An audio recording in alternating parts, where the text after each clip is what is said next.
You want to know how the daddy made his compost pile work? Yeah. Okay, so here's how we did it. Originally, we had a compost pile, and we had a 55-gallon drum, and the water came out of the bottom of the drum, went to the bottom of the compost pile, worked its way through the middle of the compost, and out and over to the top.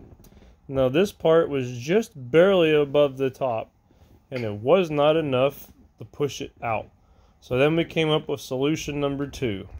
So then solution number 2, same drawing, just wanted to give you a better idea how it's all set up. If you saw the last video of what it looks like, this makes it understand a little bit easier for you, hopefully. So we have the 55-gallon drum stacked up on a bunch of blocks and wood, and then the compost pile sits below it. Same concept.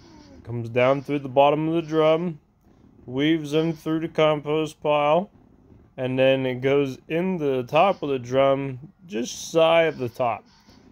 So I got about 3 inches down maybe. And so from there, then the water is always inside. So then the next thing that I did, I also put a T off the bottom of this. And I put a little garden hose so I can drain this barrel if I need to, water plants if I need to, and it has decent amount of water pressure by doing that.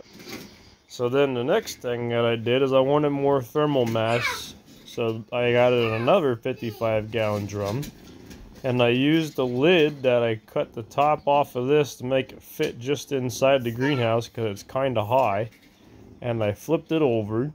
And I put a nipple going up, so that way the lid can stay almost all the way full.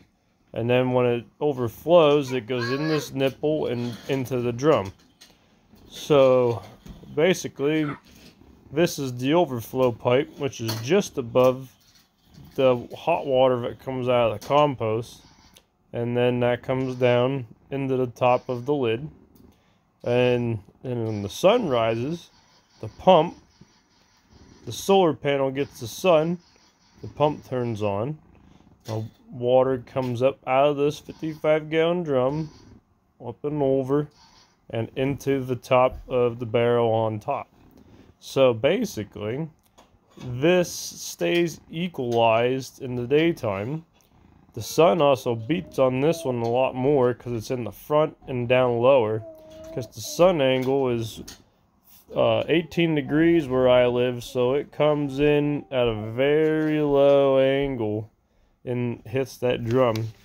And from right about where the top of the compost is where I get the least amount of sun from here up. So then as I take water out of the top of the drum, it depletes this slowly and slowly and slowly.